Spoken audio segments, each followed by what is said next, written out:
So I want to thank everybody for taking time out of your day to join the webinar, and hopefully you guys will learn a lot of really good information. Color matching is something we get asked about all the time, at least once or twice a week. We're trying to help a customer match colors to a certain logo or something like that. So I'm hoping this tutorial is going to help you guys kind of take the reins and try to help you kind of take some of that on yourselves. Not that I won't help you, but it's just something that I think is a really good knowledge for everybody to have, especially when it comes to sublimation. Okay, so some of the topics we're going to discuss today is before you even start color matching, there's a lot of variables you need to keep in mind as far as your printer, the inks that you have, are they good? Are they old? The air quality that's in your office, your monitor, your color management settings, and then of course your heat press settings and all of that. There's just a lot of variables you need to keep in mind before you even start trying to match a color, that we need to make sure that everything is all in line, because otherwise if you don't have those things checked off on the list, you're just going to end up being in a constant circular battle with color matching. We did have a customer not long ago that actually matched a color, but his inks were old, and so he matched the color using old inks. Then when he put new inks in, which were more vibrant, of course the color did not match anymore. So it's just a constant battle if you don't make sure right up front that everything is good to go. So then after that, we're going to talk about which kind of palette do you want to use. We get asked this always a lot too, just the differences between RGB, Pantone, CMYK. Then we're going to get into the meat and potatoes of it in Corel Draw, how to actually create your palette files to actually sublimate. And then we're going to actually show you a different method of taking a photo and creating a palette out of all the colors that are in that photo.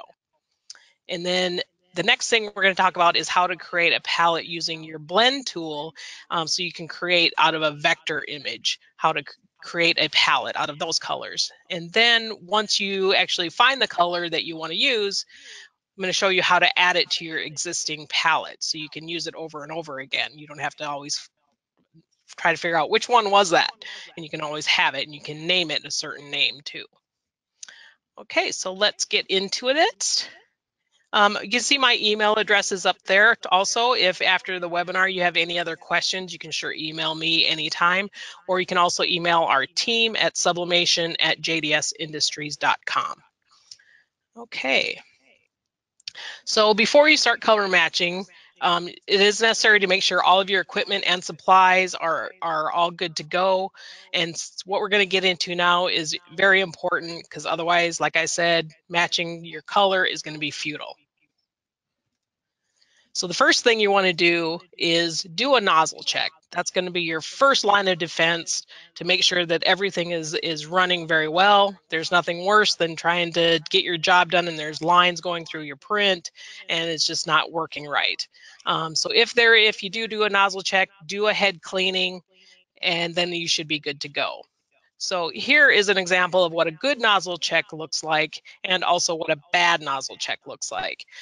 It might be a little difficult to see on the screen, but it's in the black, the first number 2 there. The top one, that's a good nozzle check.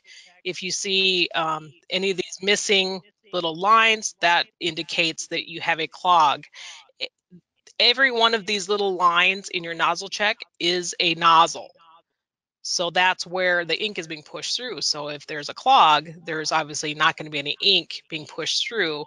That will indicate you have a clog. So then do a head cleaning. That's usually all it takes, maybe 1 or 2. If it's any worse than that, then you can also do a manual cleaning, which doesn't use any ink, but it does take a little bit more time. If you have that availability, we can actually send you the instructions on how to do a manual cleaning on your printer. Then you always want to keep in mind, you want to always print something on your printer. No printer, whether it's a laser printer or a sublimation inkjet printer, or even just a desktop home printer, no printer likes to be ignored. I mean, how many of us have been there at your home printer, you buy it for $50. You print a couple times and it just sits in your home office for a year or two, and then of course it's no good at that point. So it's always good to print something. Don't ignore it. The nice thing with the sublimation is you can print transfers and just save them. You don't have to press them right away. Printed transfer will actually last indefinitely. I have never heard of a date where it actually went bad. I've had transfers for over a year that I've gone back and used, and there's been no issue. So if you want to try to use your printer, just print transfers and save them. So if you have an event coming up or there's a holiday coming up, you want to print out some ornament transfers. You just print something a few times a week, just could be a couple of things, and that you will usually keep your printer fresh. And then also keep in mind that the more you print, the less times that printer is going to need to be maintained. Or as in the Sawgrass or Ricoh printers, those printers will do self-maintenance when they're not being used. And so the more you actually print, the less times it's going to have to do that self-maintenance. So that's going to save you in ink too, actually. Then you want to make sure you know your substrates. This is something to always keep in mind, especially if you're doing colored products. The sublimation ink, one of the greatest strengths of sublimation is that it bonds with the product. It doesn't just sit on the surface. And so if you start with something glossy, that ink will actually go beyond the surface, so you actually keep that nice glossy finish. The drawback with sublimation is that the ink is actually a little bit translucent. And so, like in the example below, we have a piece of white metal and a piece of gold metal, the same image put on both. And you can see how the blue on the white actually turned green on the gold. So that's one of the other challenges with sublimation, especially when you're color matching. You got to make sure you know how that color is going to look on the substrate itself. White is a good base color, but if you're looking for, say, you're looking for a good red on a piece of gold metal, that yellow is going to influence. It's going to turn it orange. So you have to kind of keep that in mind when you're trying to match that color. Also, keep in mind, know your color wheel. I've had a customer who was trying to had an orange shirt and wanted to do like a bluish purple image on it. Well, that doesn't work. The image actually kind of turned brown. So with your color wheel, if anything, your starting color is on one side of the wheel and the end color that you want to get is on the other side, most likely you're not going to be able to get it. So that's kind of keep in mind. It's very a contrasting color, and it just does not mix well when you have a substrate that's on the opposite side of the color wheel. Okay. Also keep in mind the age of your ink. Ink does not last forever. I wish it did. But our rule of thumb is, even though you'll see on your printer, on the inks too, you'll see that there is a date on the ink. These ones here say June or August and July of 2020, which is quite a long ways out. That is actually just the shelf life of the ink when it's not in the printer. So our rule of thumb is no matter what date is actually on that cartridge, to try to use it up within 6 months of when you actually put it in the printer. And some companies, including JDS, has a little sticker or something you can put on the printer and use it as a dry erase label, and you can write the date you actually put the ink in the printer. So that way, if down the road you're having color issues, you can say, oh, that ink's been in there, 12 months. And maybe I should swap it out and put a fresher ink in it.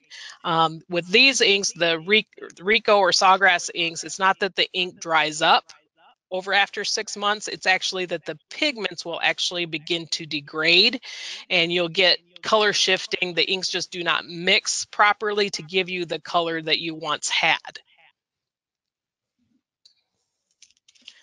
Okay, paper is also surprisingly can cause some issues with color.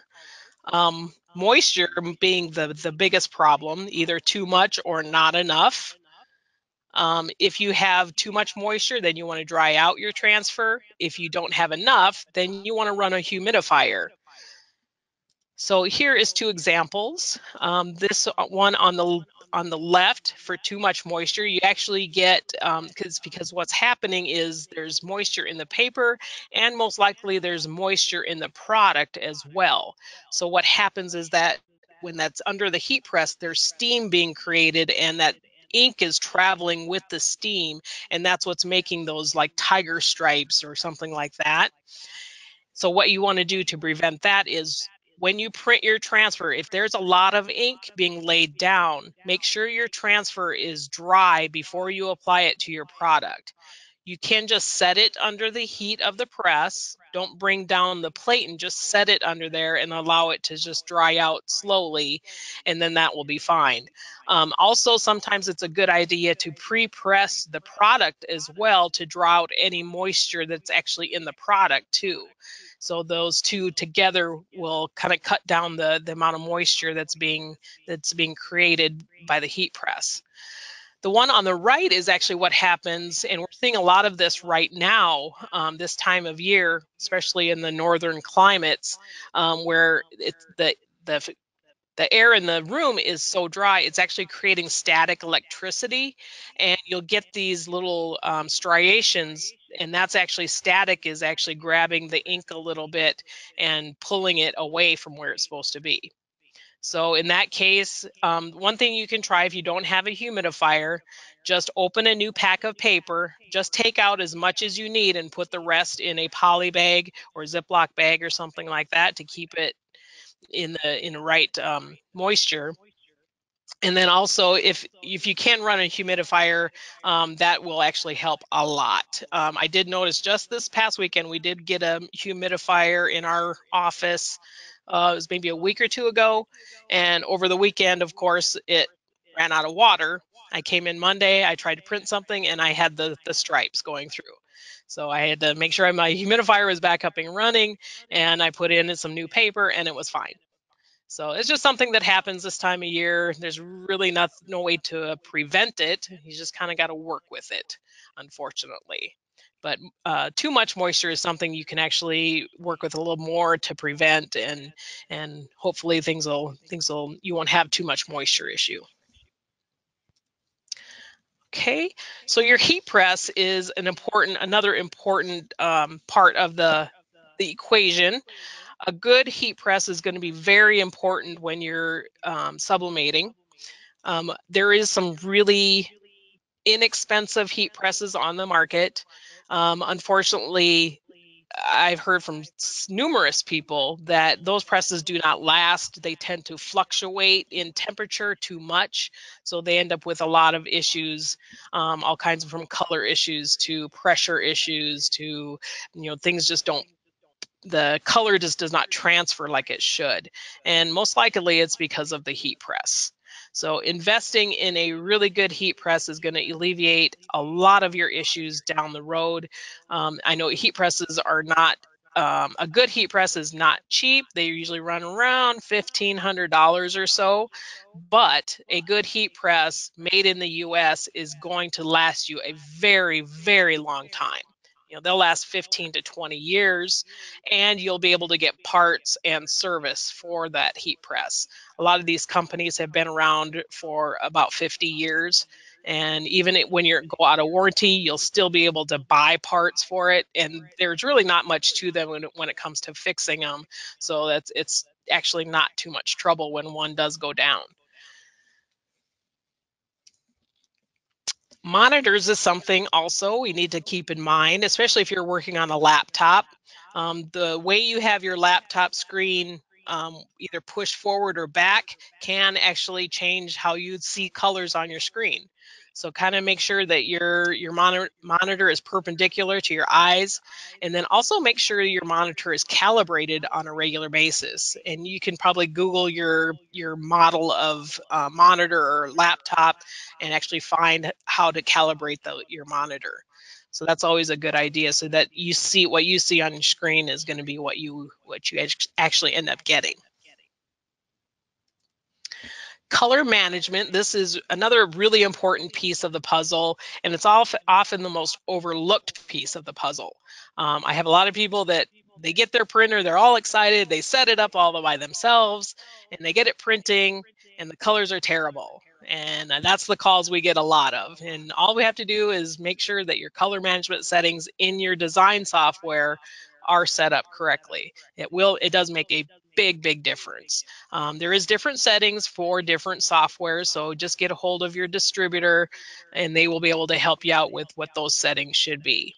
So just remember that no matter what printer you have, software you have, which if you're using a power driver or a profile or the Virtuoso Print Manager, there is a specific color setting just for your printer, your computer.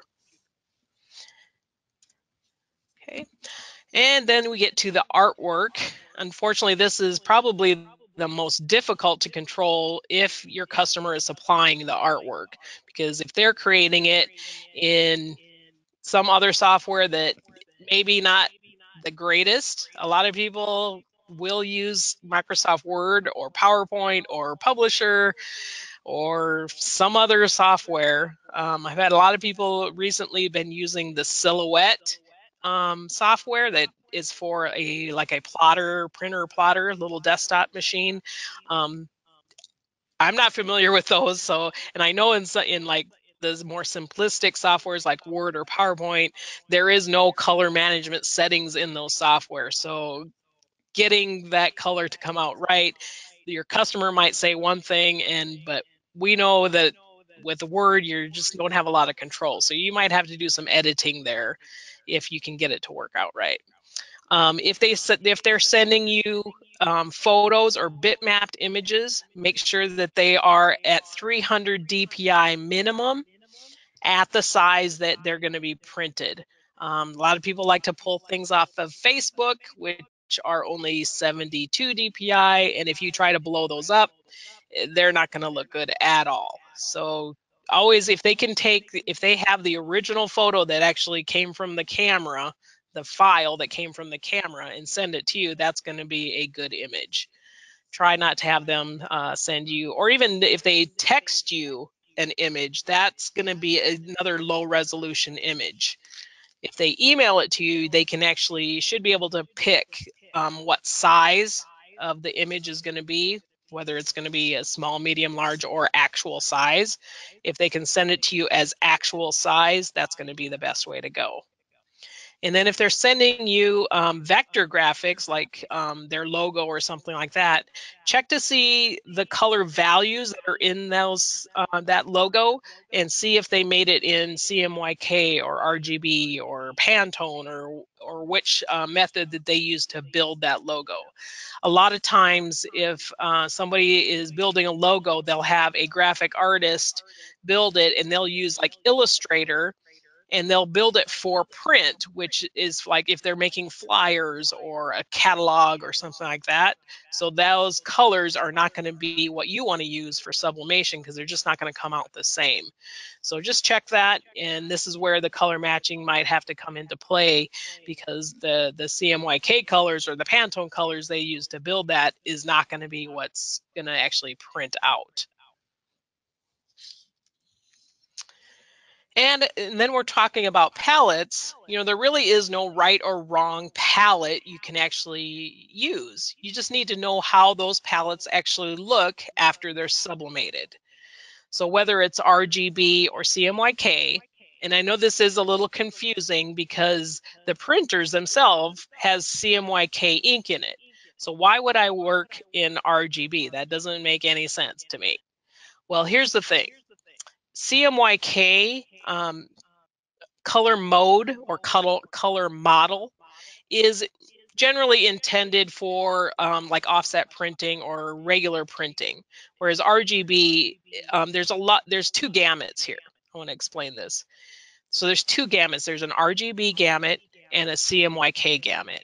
So because CMYK is meant just for printing, there's only really a few thousand colors in the CMYK gamut of selection that you can use. Whereas RGB, that's actually made with light, as in your monitor, your TV, things like that. So there is millions and millions of colors in that gamut to pick from. Now we can't really see that many colors. The naked eye can't see that many colors. However, when you send your information to the printer, if you are working in RGB color mode, consider that gamut. Because there's so much color data and information in that gamut, that's even better to send more information to the printer using the RGB gamut, because you're going to be sending more information when it actually has to convert it to CMYK. So versus CMYK only has a few thousand, it's not going to have to think that hard about it. So that way it may not be all that accurate. RGB, you're sending so much more data to the driver to convert it, it's going to give you much better color. Now, a lot of times we get asked too is, why can't I just use Pantone? You know, you have a Pantone swatch book, you want Pantone, you know, uncoded 351. Well, that would be nice in a perfect world, but unfortunately, that's not the way it works. Pantone is actually a standardized color reproduction system. It's similar to how when you go to the paint store and have them mix colors for you to make paint, they actually take a base color and they add so much of these other colors to it to make that color. Pantone is the same way. And actually, if you had a catalog printed or something like that, and you told the printer that's doing the print for you that you have a spot color of Pantone 351, they actually have to order those colors from Pantone to actually mix them to get you that color. So that's how that works. So that's why no matter what you do, you can't print a Pantone color out of a CMYK printer.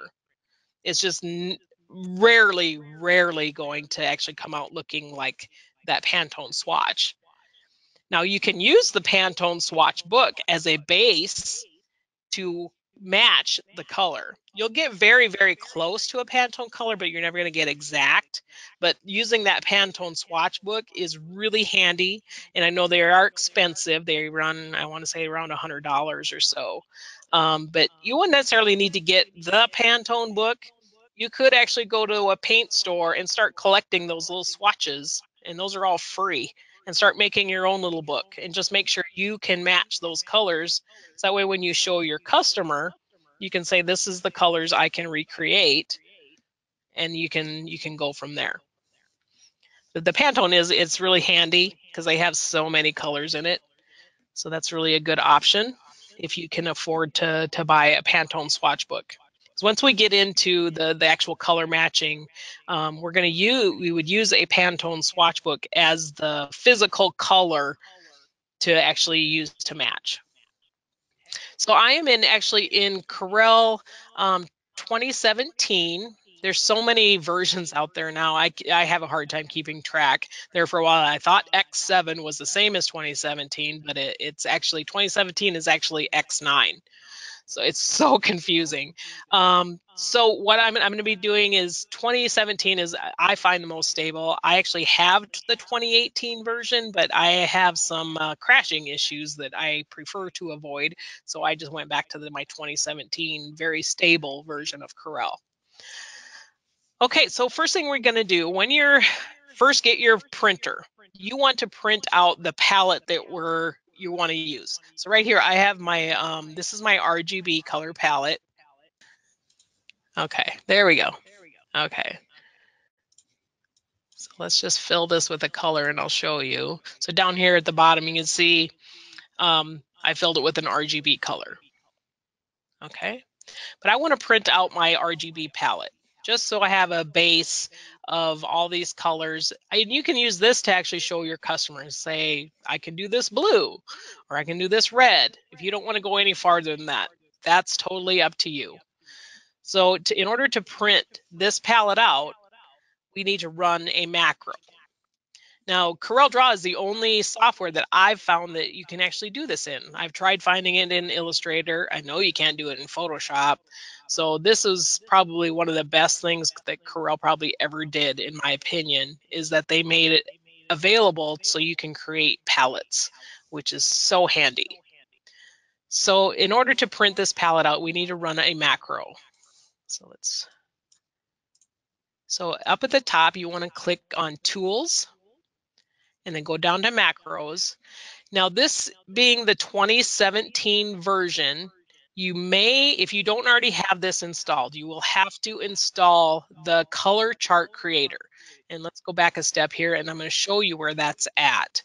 Now, in the 2018 version, this is already installed. So I believe in the X7 up to 2017, you have to install this. So if you go to Window and then Dockers and then go down to Get More, or you can even go to Launch and Get More. Same place.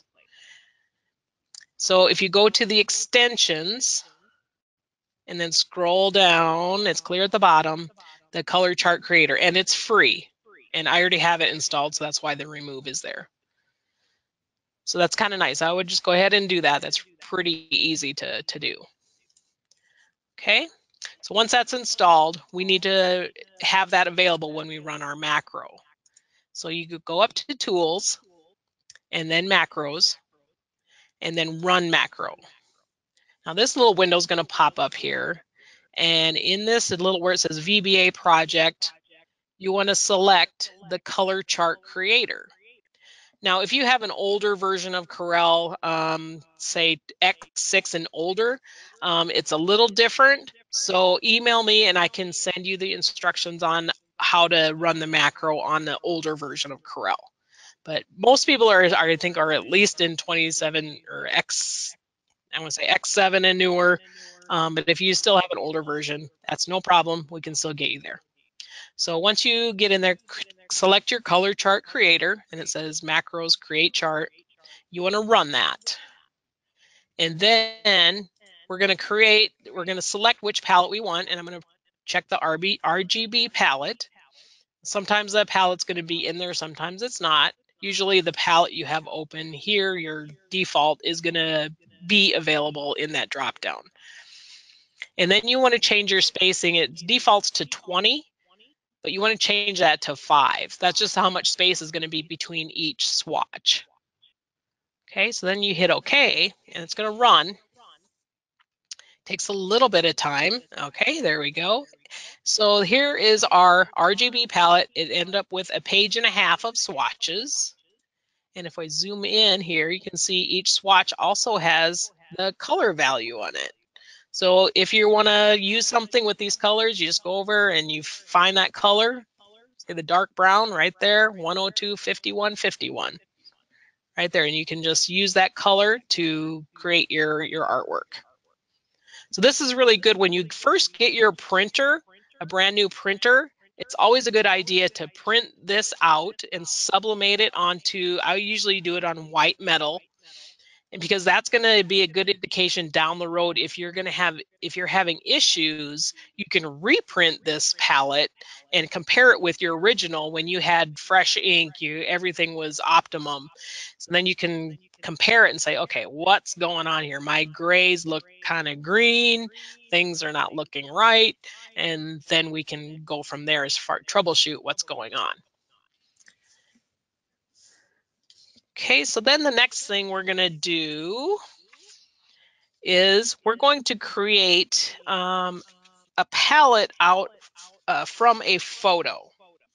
So I'm going to open up a new document. I'm going to import a photo.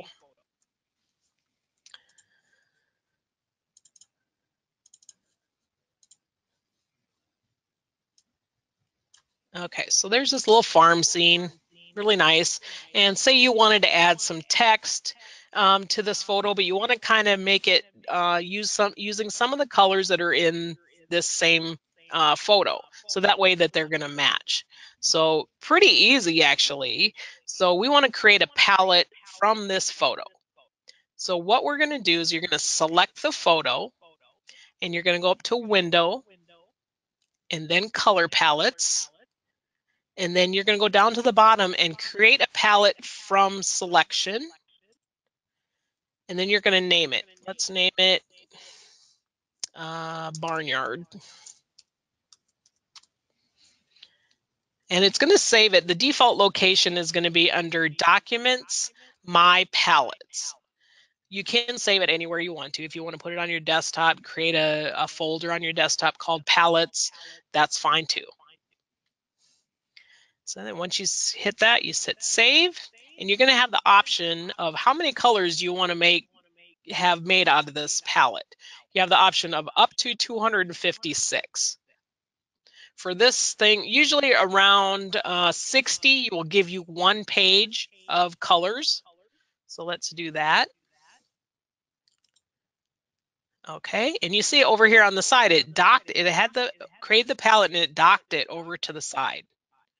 Okay, so then we have to actually create the printable part so that we can print it out and sublimate it. So again, you're going to go up to Tools, Macros, Run Macro, select that color chart creator, and hit Run. And now, see, that palette is not there. So we need to go find it. So we have to hit Open.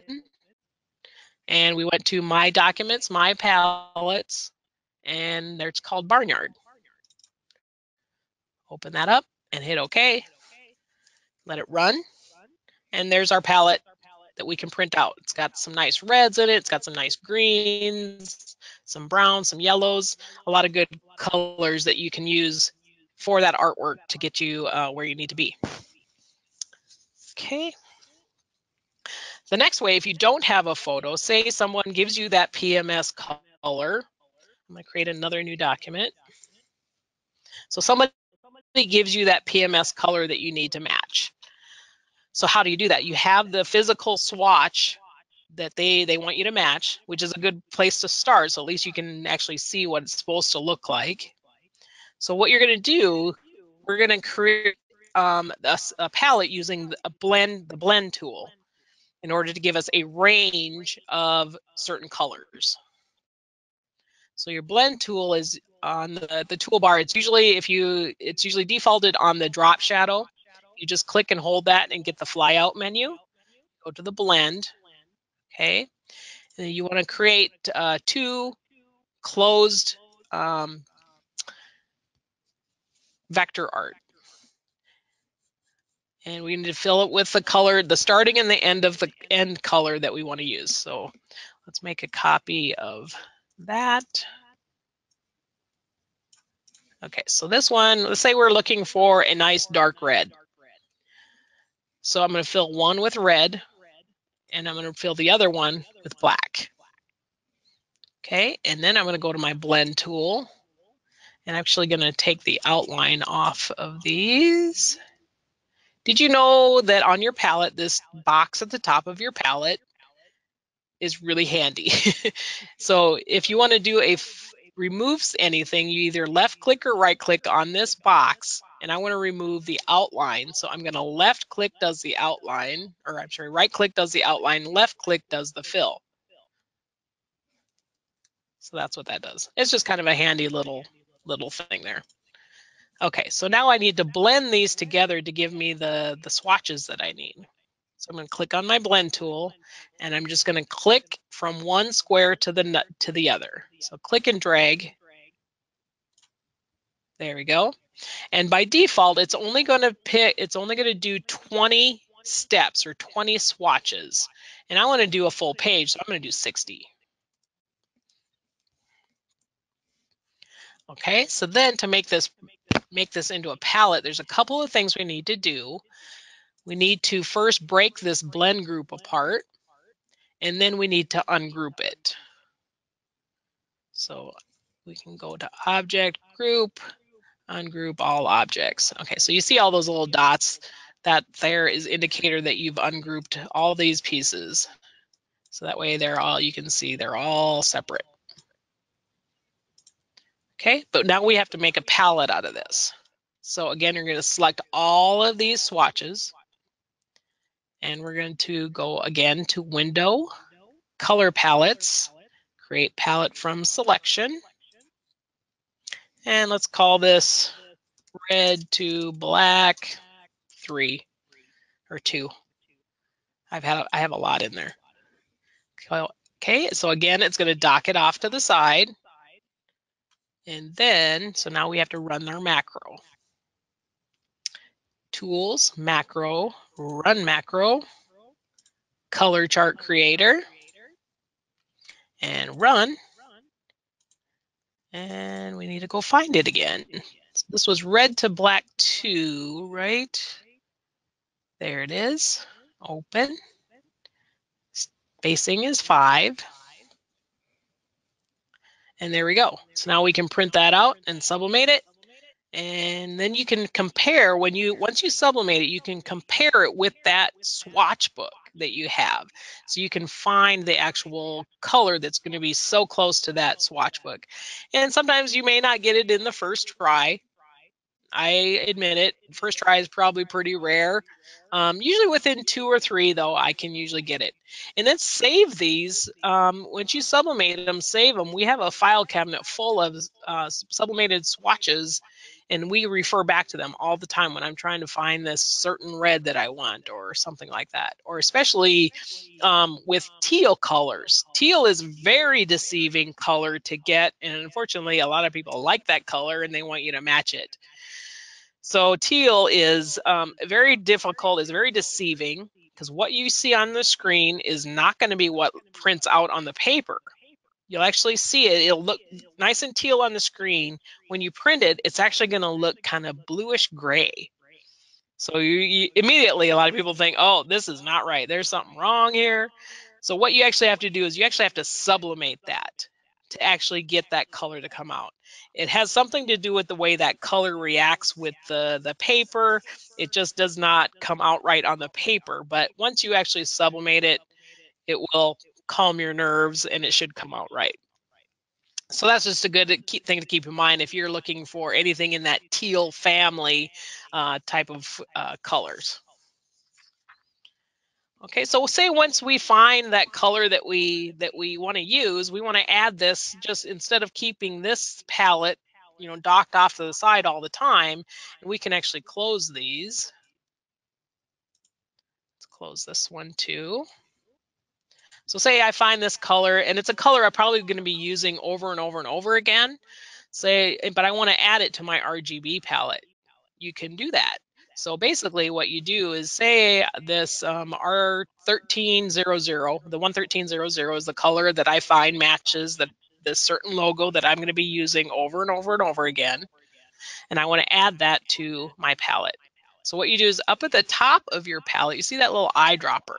It says adds colors to the color palette. So click on that and then come over here and just click on the swatch. And you see down here, it added it at the bottom. But we need to make sure it stays there. So then if you go up to the top of the palette again and click that little arrow, and then come down here and go to edit color.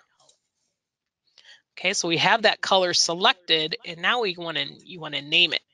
Let's name it, say it's Joe's Garage, because that's their logo that they use, and you do a lot of work for them. So you want to make sure that you hit OK. Now, if we scroll down to the bottom of that palette, scroll to end, you see that color is there. If you hover over it, it says Joe's Garage R113 G0 B0. So that's going to stay there until you remove that color. So that's really handy for you if you want to keep that color, that specific color, and then down the road too, you can reprint this. You can run another macro on this RGB palette, and that Joe's Garage will be included then. And then if down the road something isn't going right, Joe says that color is not the same, you can start investigating why it's not coming out the same as it did once before. We do have a little bit more time. I want to show you another method. So I'm going to create another one. So instead of using the blend tool, we can also use a fountain fill to make that same range of colors. So just make a box, and we're going to start with one color. Let's see, let's go up to the top. Let's pick something that's kind of in that teal family. And then if you hit your F11 key, that's going to bring up the fountain fill options. And I'm going to pick like a teal to a more of a like a grass green. Okay, then I'll hit OK. And again, I'm going to remove that outline just because I'm picky that way. Oops. Oh, and I lost my, oh, we'll just leave it there. That's no problem. I'm just picky. I'm kind of anal that way. Okay, so now we need to make this available so we can create a palette. One thing you have to do when you're using the fountain fill option, you have to convert this to a bitmap. Otherwise, when you go to create the palette, it's only going to take that starting color and end color, and you're only going to have two colors in your palette. So you have to create a bitmap out of this box. Convert to RGB 300 DPI, and then run our window, create palette from selection. Let's say teal to green, and again we're going to do 60.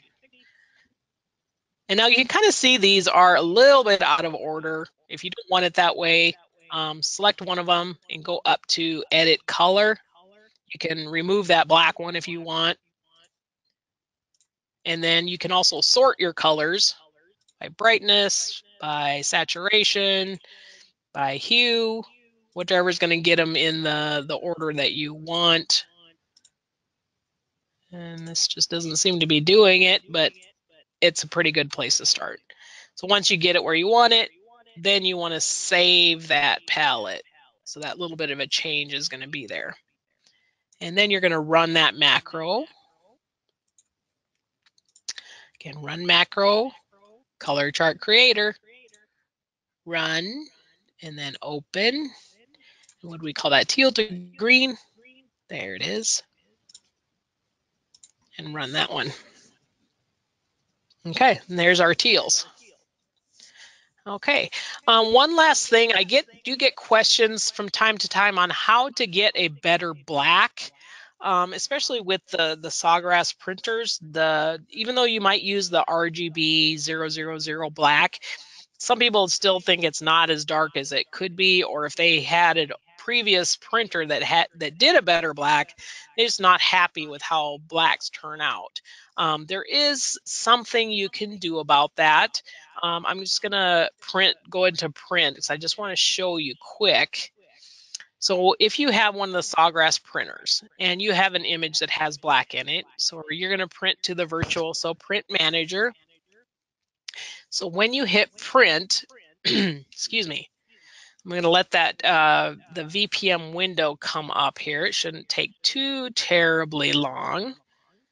Yep, it's coming up here. Okay, so you pick all your settings. So we have a Sawgrass printer. It's printing on white, silver, metal, tray 1. If you go to color and you sell it to graphic, that's good. It'll give you a nice solid color, but it may not be as dark a black as you want. What you can do is go down here to the palette and click the color sure. That's going to convert the black to the color sure black, which is a little bit darker black. Now, when you enable that, you can see here it says enable swatch count 42.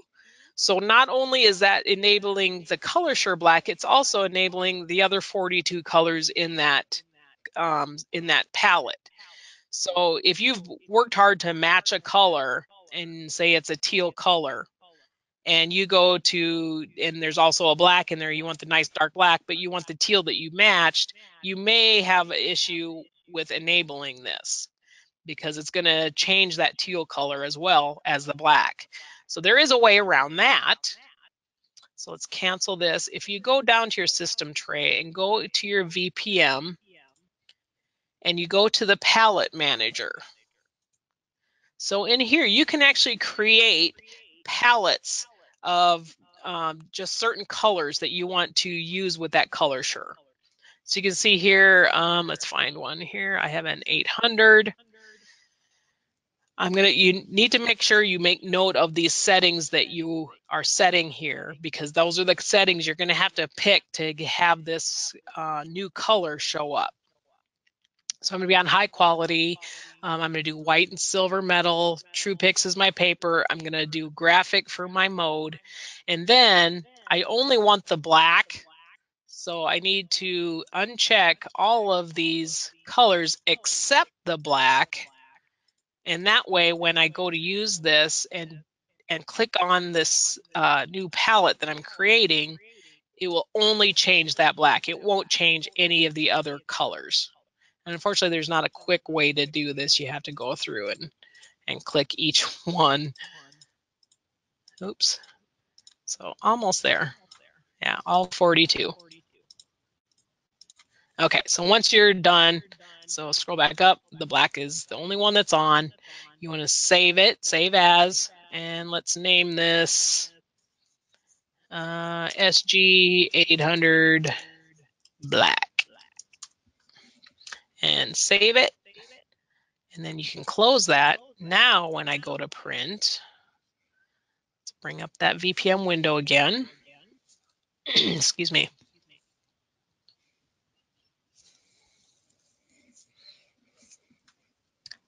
Okay. We should be able to get this. So you pick all the things you want: the white and silver metal True Pix paper, the graphic, and then there is our SG800 black right there. So that way it's going to replace that RGB 00 black with just the color share black. And you can see the enable swatch count is only 1.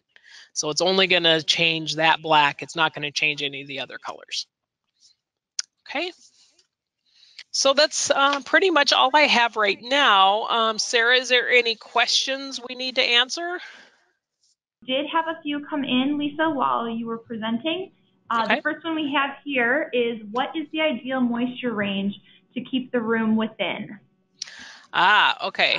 You want it to be around about 60 to 70% humidity is going to be ideal. If you get a really low humidity like this time of year, you're going to have issues. Or like down south, you guys probably have more issues with the more moisture problems. So you want to make sure you might have to use a dehumidifier in those conditions to remove some of the humidity in the air. Another question we had that come in was, how do you change the Corel document color mode? Okay. So let's do that here quick. So in your Corel Draw, when you first create a new document, let's do Control N to create a new document. So you can see here, your primary color mode is where you're going to start with. You want that to be on RGB. And then your profile, this is usually defaulted at the sRGB profile. And then same with these other settings. The only other one you need to change is your rendering intent. It's usually defaulted on relative color metric. You want to change that to perceptual. And the way I understand what perceptual does, it's kind of like the trigger that tells the driver, hey, you're working in a different color mode other than just plain CMYK. So that is important. So then once you hit that, there is a default setting in Corel. If you go to Tools, Color Management, and Default Settings, there is some other settings in here. You can create a preset, so you won't have to remember it every time. And your distributor should be able to help you with that. Just depends on if you're using the Virtuoso Print Manager, the Power Driver, or a profile, or something like that. So just ask your distributor what the color setting should be for my Corel, and they can help you out. If you sublimate something one day, use the same artwork, keep press settings and etc., a few days later and some colors change, what is the most likely reason? It's usually, there could have been a clog in your printer. I would definitely check that first. Do a nozzle check, possibly a head cleaning. And you can even do a print primary.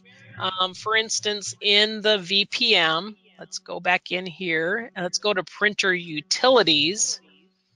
Now I'm offline, but there is some options here. You can do, I would try printing this primary chart. What that's going to do is that's going to print one page, and it's going to have each of the 4 colors on it. And that way you can tell if there's a problem with one that may not show up in a nozzle check. And that way then you can go from there and say, oh, okay, I need to do a cleaning. There's some weird lines going through this or something like that. Something else you can also do is make sure that your heat press is calibrated. You can buy little, like the barbecue little probes.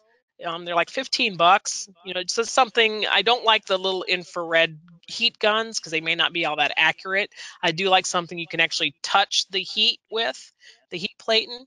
So those little barbecue probes, they go up to a high temperature. So if you touch the probe, you should be able to, or touch that probe to your heat plate, and you should be able to find in various spots whether you might have a cold spot or a really hot spot or something like that. So that's something you really need to make sure that your heat press is operational as well.